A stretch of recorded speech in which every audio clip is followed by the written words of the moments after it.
তো মুজাহিদ নাম দিলেই তো আমাদের কেমন কেমন লাগে, এই জন্য সমস্ত পত্রিকা ব্র্যান্ড হয়ে গেছে, বাদ হয়ে গেছে। জাগো মুজাহিদ জাগো একটা পত্রিকা ছিল, ওই পত্রিকায় একটা প্রতিবেদন আসছিল একটা ব্যক্তির পক্ষ থেকে, একটা যুবকের পক্ষ থেকে। যুবক নিজে লেখছিল, নিজে ওই প্রতিবেদনটা পত্রিকার ভিতরে দিছিল। তাদের জায়গায়, তাদের বাসায়, যেখানে তাদের বাসা ছিল, ওই বাসায়, ওই এলাকায় সপ্তাহে একটা দিন হাট হইতো। হাট বুঝি না, আমাদের শিবরামপুর হাট হয় না, সপ্তাহে একদিন শনিবার বিশাল হাট না, ওদের এলাকায় একটু হাট হইতো। এই হাটটা হইতেছে বুধবার। কি বার? বুধবার। দেখবেন সব জায়গায় প্রত্যেক এলাকায় 2 দিন করে হাট আছে, শনি মঙ্গল, রবি বৃহস্পতি, শুক্র মঙ্গল, এভাবে মিলানো মিলানো আছে। বুধবার একা পড়ে যায়। তা ওই 4 সাইডে হাট ছিল, ওদের এলাকায় হাট হইতো বুধবারের দিন। কিসের দিন? বিশাল হাট হইতো, মানে কি হাজার হাজার মানুষের সঙ্গম হইতো। উনি লিখতেছে ভিতরে যে ওখানে হাট হইতো, ওই হাটে বহুত দূর থেকে এলাকা থেকে মানুষ হইতো, মানুষ এসে কিনা বেচা করতো। তা ও ছোটবেলা থেকে ওই হাটে যায়, বাসার পাশেই যেহেতু হাট বাজার মেলে, ও ছোটবেলা থেকে হাটে যায়। তা ছোটবেলা থেকে যুবক হয়েছে এই পর্যন্ত একটা ভিক্ষুককে দেখে যে ভিক্ষা করে, একটা ভিক্ষুককে ভিক্ষা করতে দেখে, সেই ছোটবেলা থেকে দেখতেছে। ওই ভিক্ষুকের 2টা হাত নাই, 2টা পা নাই। দোস্ত ভালো করে শোনো, দোস্ত বেয়াদবের পরিণতি শোনো, বেয়াদবি করবে না। আর আলেমের সাথে বেয়াদবি তো পরের কথা, কোন মানুষের সাথে, কোন জীবজন্তুর সাথেও বেয়াদবি করবা না। বেয়াদবির পরিণতি কিন্তু খুব ভয়াবহ। তবে কোন আলেমের সাথে বেয়াদবি করলে আলেমদের চোখের পানি যদি আপনার বিরুদ্ধে আল্লাহর দরবারে মামলা দায়ের করে, আল্লাহর নামে শপথ করে বলতে পারি, রব্বে কাবার কসম করে বলতে পারি, এমন পরিণতি মানুষকে আপনাকে দেখাবে যে পরিণতি দেখলে মানুষ শিউরে উঠবে। সামান্য এক হিন্দু ব্যক্তির সাথে বেয়াদবির পরিণতি এখন শুনবেন, আলেমদের সাথে না। কোন আলেমের সাথে বেয়াদবি করলে এক চান্স আপনার জন্য বদ্ধ করে না, হেদায়েতের দোয়া করে। কোন আলেম কোন মানুষের জন্য বদ্ধ করে না, হেদায়েতের দোয়া করে।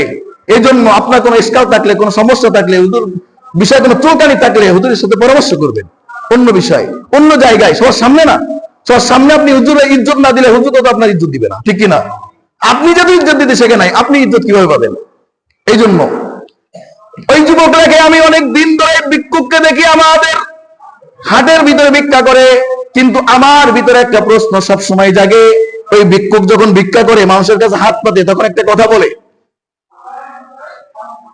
বাজানরা 10টা টাকা দিয়া যান, 10টা পয়সা দিয়া যান, বিয়াদবি কইরেন না।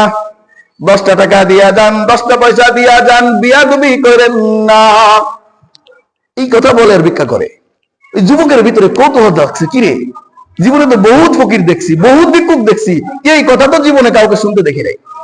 কি আসলে আশ্চর্য না যে 10টা পয়সা ভিক্ষা দেন, বিয়াদবি কইরেন না, এ কথা বলতেছে আর ভিক্ষা করতেছে। ওই যুবকের ভিতরে বহুত কৌতূহল যে কত ফকির দেখছি, আল্লাহ নবীজির নাম 2টা টাকা দিয়া যান, কত সিস্টেম করে ফকিররা কানা কোলা লোড়ারা ভিক্ষা করে, কত সুন্দর সুন্দর শের বানায়, কবিতা বানায়, মিলায় কথা বলে মানুষকে আকৃষ্ট করে গজল গায়ে ভিক্ষা করে। কিন্তু এই মুরব্বী, এই ভিক্ষুক কি বলে? 10টা পয়সা দিয়া যান, বিয়াদবি করেন না। ওই যুবক বুঝতে শিখছে। ওই যুবক আজকে প্রতিজ্ঞা করছে যে আজকে এই মুরব্বীর থেকে, এই ভিক্ষুক থেকে আমি শুনবো যে কেন ইনি এই কথা বলে, এই কথার পিছনে রহস্য কি। অবশ্যই কোনো গুমর আছে। ওই যুবক হাট শেষ হওয়া পর্যন্ত, সন্ধ্যা পর্যন্ত অপেক্ষা করছে। হাট যখন শেষ হয়ে গেছে দোস্ত, ওই যুবক কিন্তু অপেক্ষা করতেছে ওই ভিক্ষুকের জন্য। হাট যত সময় চলে ভিক্ষুক কিন্তু ভিক্ষা করতে থাকে। ভিক্ষা করে যখন হাট শেষ হয়ে যায়, এই ভিক্ষুক তার বাসার দিকে রওনা হয়েছে। এই ভিক্ষুক একটা হুইল চেয়ারে বসে থাকে, আর পিছনে ছোট্ট একটা বাচ্চা ঠেলে নিয়ে বেড়ায় পুরা হাট ঘুরে। হাটের পাশে একটা জঙ্গলের সাইডে, জঙ্গলের ভিতরে রাস্তার পাশে একটা ঝুপড়ি বানানো আছে। এই ঝুপড়ির ভিতরে ওই ছোট বাচ্চাটা আর এই ভিক্ষুক থাকে। যুবক অপেক্ষা করতেছে, আজকে আমি এই গোমর জানবো এই ভিক্ষুকের কথার পিছনে রহস্য কি। অপেক্ষা করতে করতে হাট যখন শেষ হয়েছে, ভিক্ষুক তার বাসার দিকে রওনা হয়েছে। বাসার ভিতরে ঢুকবে এই সময় পিছন দিয়ে যুবক যায় বলে, চাচা একটু দাঁড়ান, আমার কিছু কথা ছিল। ভিক্ষুক দাঁড়া বলে, কি বলবা বাজান বলো। বলে, আমার একটা প্রশ্ন ছিল, এই প্রশ্নের জবাব চাই। কি প্রশ্ন? আমি এখন সারাদিন হাট করছি, এখন আমি ক্লান্ত। আমি বাসায় যাব, গোসল দিব, রেস্ট নিব, কিছু খাই নাই, কিছু খাইতে হবে। যুবকের ভিতরে নাছরবান্দা, অনেক কৌতূহল। সে বলে, না চাচা, আমার এই প্রশ্নের জবাব আজকে আপনার দিতে হবে।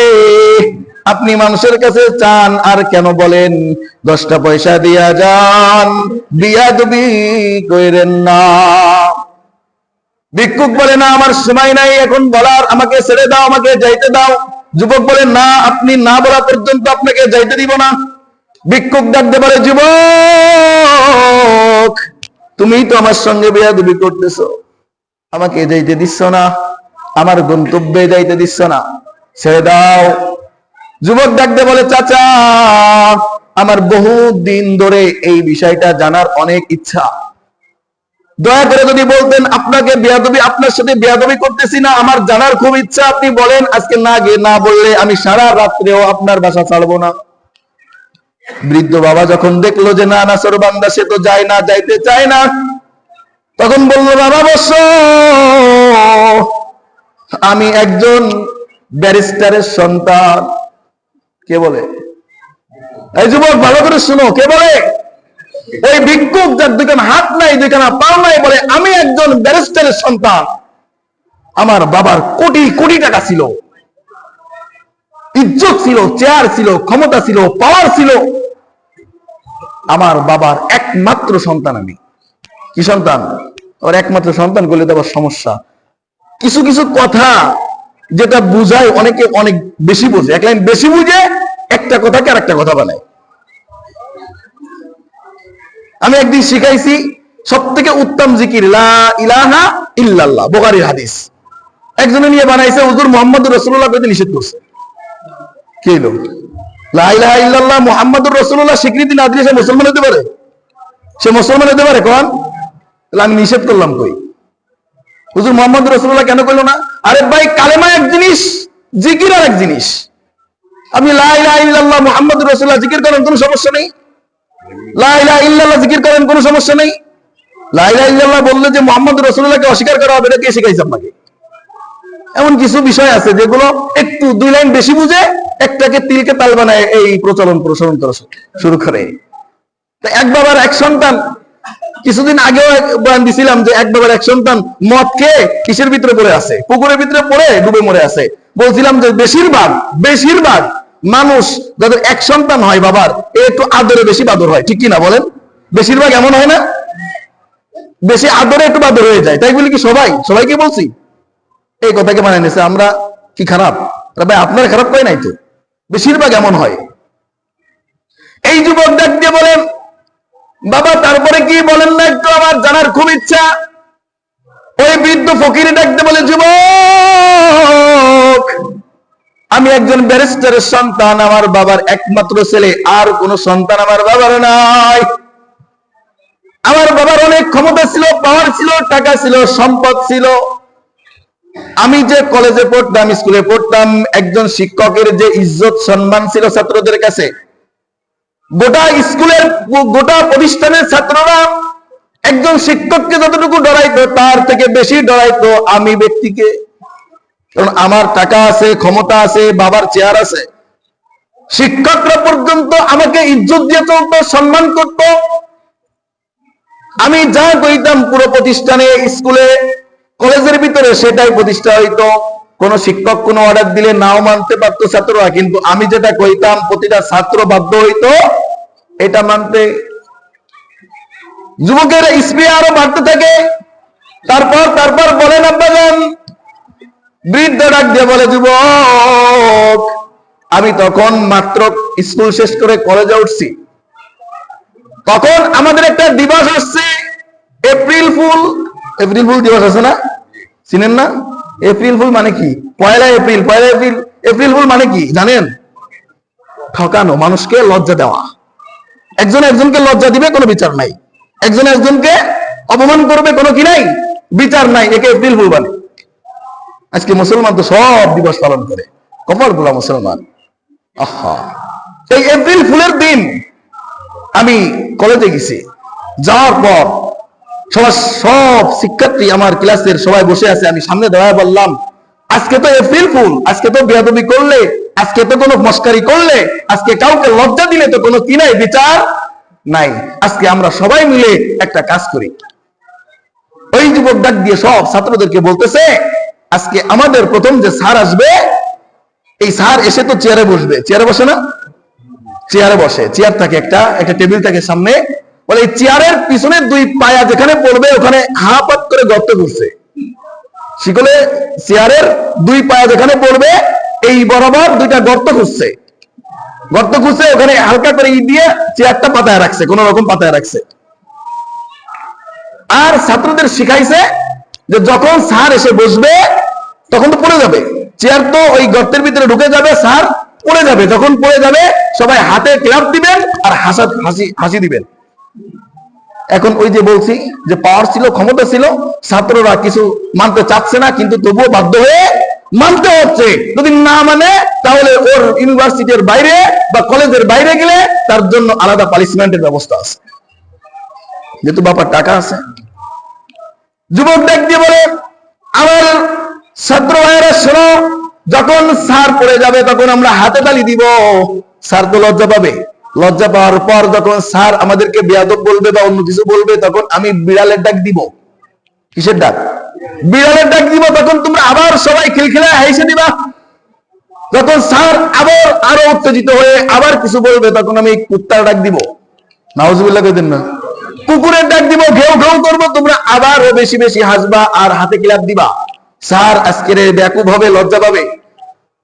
যা বলছে ছাত্ররা মানতে বাধ্য হয়েছে। উনি যে বসছে বেঞ্চে, এর মধ্যে ইতিমধ্যে একজন স্যার আসছে, এই স্যারটা হিন্দু স্যার। পুরো কলেজের ভিতরে একজন স্যার ছিল যে হিন্দু, বাকি সবাই মুসলমান, সমস্ত শিক্ষক মুসলমান। ওই স্যারের নাম ছিল হরিপদ। কি নাম? হরিপদ। আর দোস্ত, একজন হিন্দু ব্যক্তির সাথে বেয়াদবির ফলাফল আসতেছে, আর একজন আলেম তো পরে থাকলো, একজন মুসলমান তো পরে থাকলো। হরিপদ স্যার যখন এসে চেয়ারে বসছে এমনি উল্টে পড়ে গেছে, সঙ্গে সঙ্গে সমস্ত ছাত্ররা হাতে ক্লাপ দিছে আর খিলখিল করে হেসে দিছে। স্যার একটু লজ্জা পেয়েছে, লজ্জা পেয়ে উঠে বলে, এই বেয়াদবেরা, তোমরা বেয়াদবি করে কেন? এই কথা বলার সাথে সাথে ওই ছেলেটা দাঁড়ায় বিড়ালের ডাক দিছে, আবার সবাই হাতে ক্লাপ দিছে, খিলখিলে হেসে দিছে। স্যার আরো রাগান্বিত হয়ে কড়া কথা বলছে, বেয়াদব।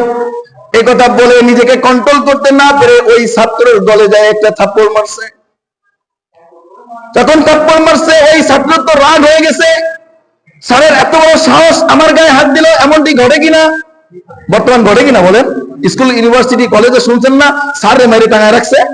আহা, আপনি বিশ্বাস করতে পারবেন না, একটা কমি মাদ্রাসার বারান্দায় যান, আমি যাত্রাবাড়িতে পড়ছি, 9,500 10,000 ছাত্র, আমার বয়সী উস্তাদ আছে, আপনার বয়সী ছাত্র আছে, ফোন চালাইতেছে, আইফোন চালাইতেছে।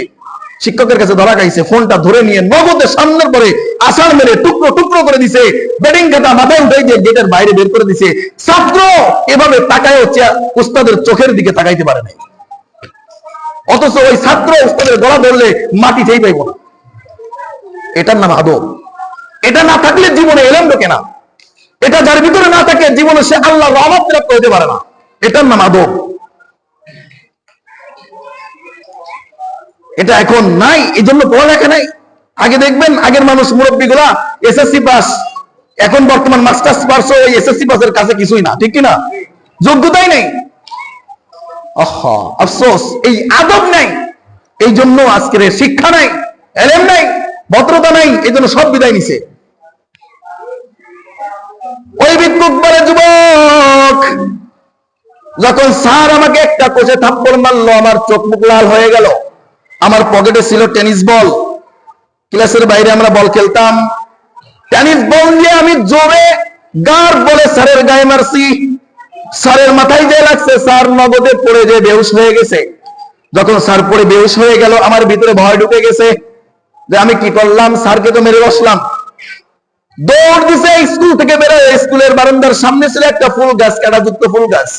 ওই ফুল গাছের ভিতরে পড়ে যুবকও পাল্টি খেয়ে উনিও বেহুশ হয়ে গেছে। দুইজনকে একসঙ্গে করে নিয়ে মেডিকেলে গেছে, মেডিকেল থেকে সুস্থ করে বা স্কুলে ফিরে আনছে। ওই যুবকের বাবাকে খবর দিছে, আপনাকে অতীব জরুরি ভাবে আপনাকে কলেজে তলব করা হয়েছে।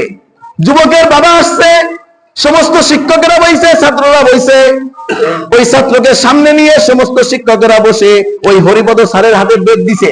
ওই পুরো স্কুলে যে কয়টা বেদ ছিল সব কয়টা বেদ সামনে এনে দিয়ে বলছে, স্যার আপনি শিক্ষক, আপনি উস্তাদ ও ছাত্র, এটাই পরিচয়। ঠিক কিনা? ঠিক কিনা বলেন না কেন?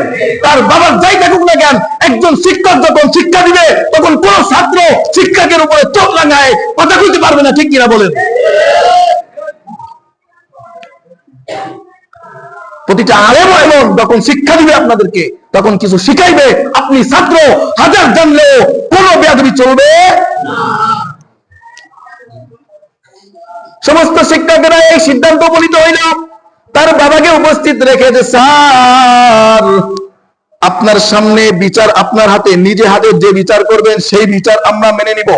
আজকের আমাদের চাকরি থাক অথবা না থাক, আজকে আমাদের পদ থাকুক অথবা না থাকুক, দরকার হয় আমরা সবাই, সমস্ত শিক্ষকেরা আজকের এই কলেজকে বিদায় দিয়ে আমরা কলেজ থেকে বের হয়ে যাব, তবুও কোনো বেয়াদবের জায়গায় আমাদের স্কুলের কলেজে দিব। হরিপদ স্যার দুই চোখের পানি ছেড়ে দিয়ে ডাক দিয়েছে, শিক্ষকেরা রে, শিক্ষকেরা, আজকে আমি যদি আমার নিজের হাতে বিচার করি, আজকে যদি আমার নিজের হাতে এই ছাত্রকে শাসন করি, তার বাবা একজন ক্ষমতাবান মানুষ, তার বাবা হয়তো মুখ লজ্জায় কিছু কইতে পারবে না, সন্তানও হয়তো আজকে আমার বিচার মেনে নিয়ে চলে যাবে, কিন্তু বাহিরে যাওয়ার পর আজকে না হয় কালকে আমার জানের খতরা আছে। আছে কিনা? আমার বেঁচে থাকা না থাকার সাথে এই বিচারের সম্পর্ক আছে। অর্থাৎ আমি বিচার করব না। আমি একজন শিক্ষক হিসেবে আমি একমাত্র হিন্দু মানুষ, আপনারা সবাই তো মুসলমান। আমি আজকের নিজে হাতে বিচার করব না, আমি ভগবান মানি, আপনারা তো একজনকে আল্লাহ মানেন। ঠিক কিনা? আপনারা যাকে আল্লাহ মানেন সে তো একজন ক্ষমতাবান, সে তো সবকিছু করনেওয়ালা।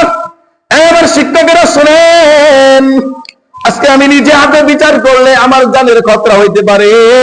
অর্থাৎ আমি নিজে হাতে বিচার করব না, আমি আমার ভগবান না আপনাদের আল্লাহর কাছে দুই হাত পেতে বিচারটা দিয়ে গেলাম।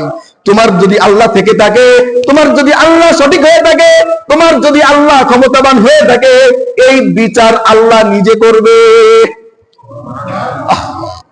কতখানি কষ্ট নিয়ে, কতটা কষ্টদায়ক কথা, এই কথার গভীরতা জানেন? তোমাদের যদি আল্লাহ থেকে থাকে, সেই আল্লাহ যদি হক হয়ে থাকে, সঠিক হয়ে থাকে, সঠিক বিচারক হয়ে থাকে, এই বিচার আমি মালিকের কাছে, তোমার আল্লাহর কাছে, তোমার মালিকের কাছে দিয়ে গেলাম। যেহেতু তোমরা মুসলমান, তোমরা এই কথায় বিশ্বাসী, আল্লাহর উপরে বিশ্বাসী, বিচারটা স্বয়ং কে করবে?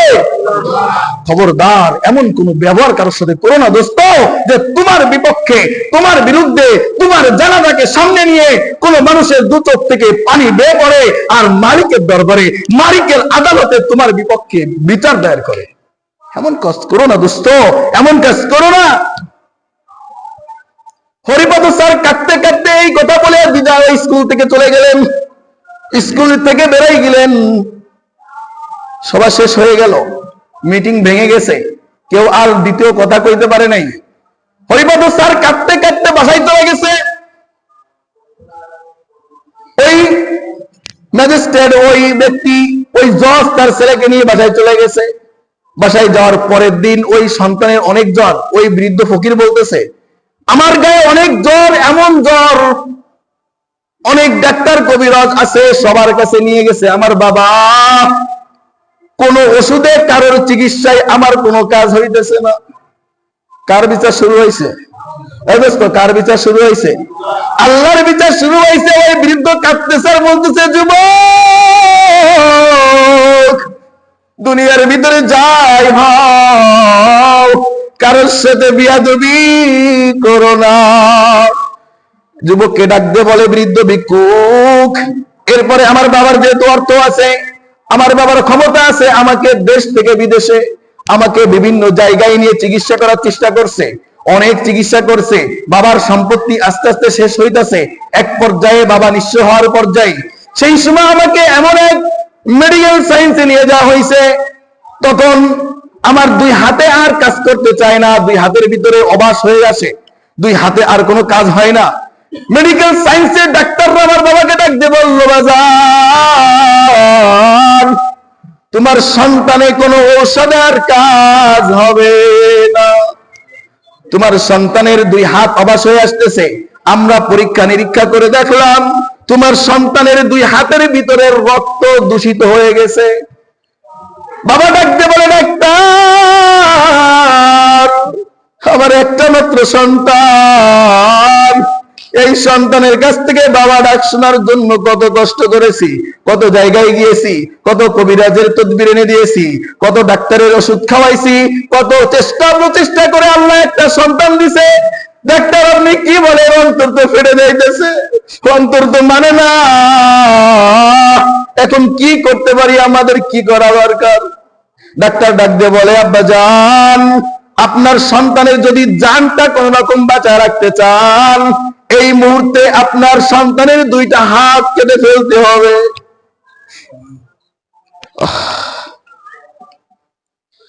দুইটা হাত কেটে ফেলতে হবে। যদি দুইটা হাত কেটে ফেলতে পারেন, হয়তো বা হাত থাকবে না, আপনার সন্তান কিছুদিন দুনিয়ায় থাকবে। কিন্তু যদি একটু লেট করেন, এই দূষিত এই বিষাক্ততা যদি শরীরের ভিতরে প্রবেশ করে, তাহলে পুরো শরীর বিষাক্ত হয়ে যাবে, আর আপনার সন্তানকে পৃথিবীর কোন চিকিৎসা আর বাঁচাতে পারবে না। বাবার মনটা কি কইতাছে দোস্ত? ও দোস্ত, একটা সন্তানের মুখ চোখে দেখার জন্য বাবা কতটা কষ্ট করে। এই যুবক, তুমি তোমার বাবার কাছে আজকে শুনো, বাবাকে যে গালি দাও, বাবাকে যে আজকে ছোট লোক বলো, বাবা কিছু না দিতে পারলে, তোমার খোরাক না পোষাইতে পারলে, তুমি যে বাবার দিকে চোখ রাঙাও, এই বাবা সম্পর্কে আল্লাহ রাসূলের হাদিস জানো তুমি? এই বাবা কত বড় নিয়ামত, এই বাবা কত বড় নিয়ামত জানো? আহা, এক বৃদ্ধ ব্যক্তি রাস্তার দোকানের পাশে দাঁড়ায়া একটা চকলেট দেখে কান্না করে দিছে।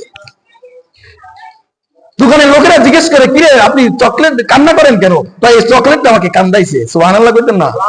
আহা, চকলেট আমার মানুষকে কান্দায় কি করে?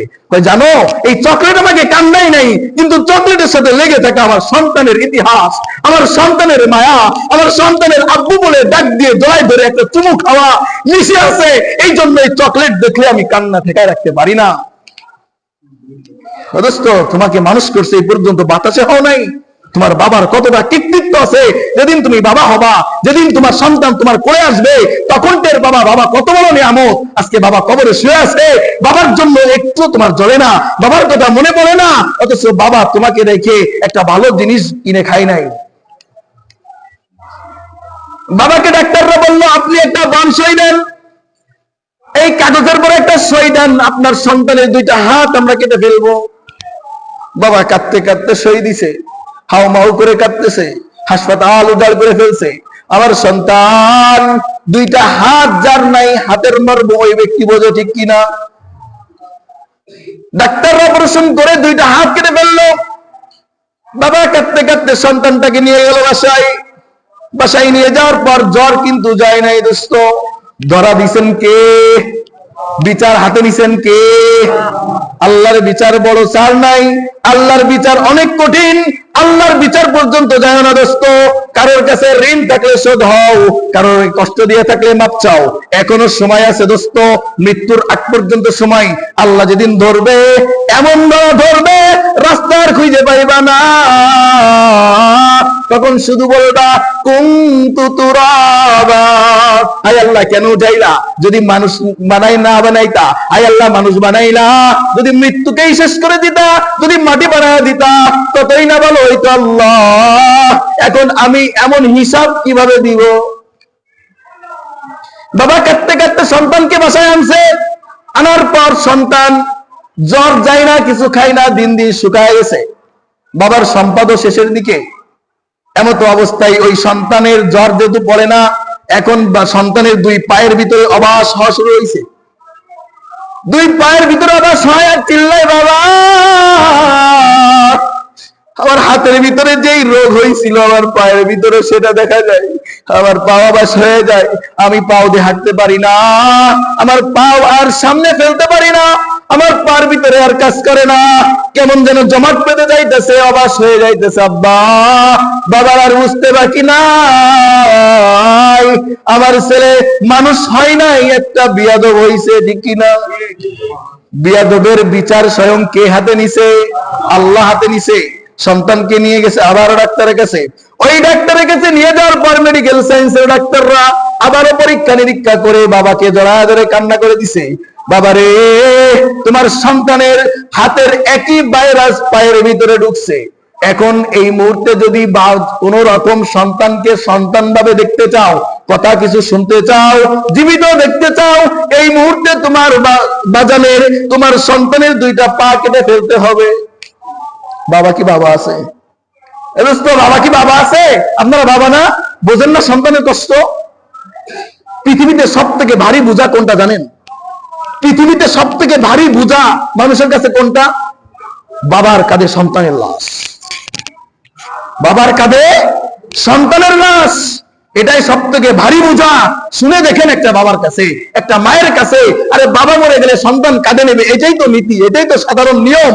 কিন্তু সন্তান মরে গেলে বাবা কাঁধে নেবে, এটা তো নিয়ম না, এটা তো সিস্টেম না। যখন বিপরীত হয়ে যায়, ওই বাবা সন্তানের লাশ আর উঁচু করতে পারে না।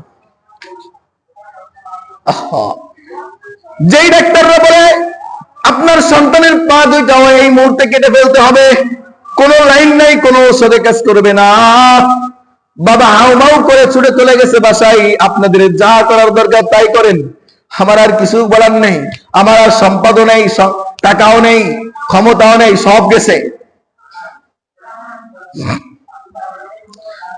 ডাক্তাররা নিয়ে গেছে, ওটিতে নিয়ে যাওয়া হয়েছে, অপারেশন যখন করছে, অজ্ঞান করছে।